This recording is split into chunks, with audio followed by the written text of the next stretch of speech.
కడప జిల్లా బద్వేల్లో రాత్రి వేళల్లో గ్రావెల్ తరలింపులు కలకలం రేపుతున్నాయి. సాయిపేట సమీపంలోని సర్వే నంబర్ 1లో అనుమతులు లేకుండానే గ్రావెల్ తరలిస్తున్నారనే ఆరోపణలు వస్తున్నాయి. మీడియా అక్కడికి వెళ్లగా అధికారుల పేర్లు చెబుతూ రెవెన్యూ శాఖ అనుమతులు ఇచ్చిందంటూ గ్రావెల్ తరలింపుదారులు చెప్పినట్లు సమాచారం.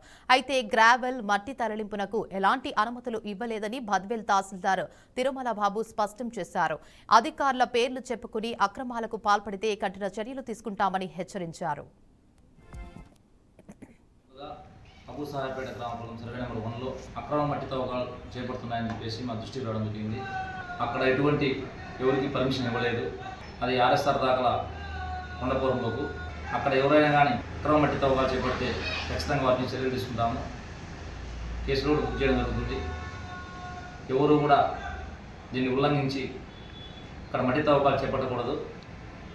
రాత్రి వేళల్లో కూడా మట్టి తవ్వకాలు చేపడుతుంటే మా దృష్టికి వస్తూ ఉంది. ఖచ్చితంగా సర్ప్రైజ్ రైడ్స్ చేసి వాళ్ళ మీద కేసులు బుక్ చేయడం జరుగుతుంది.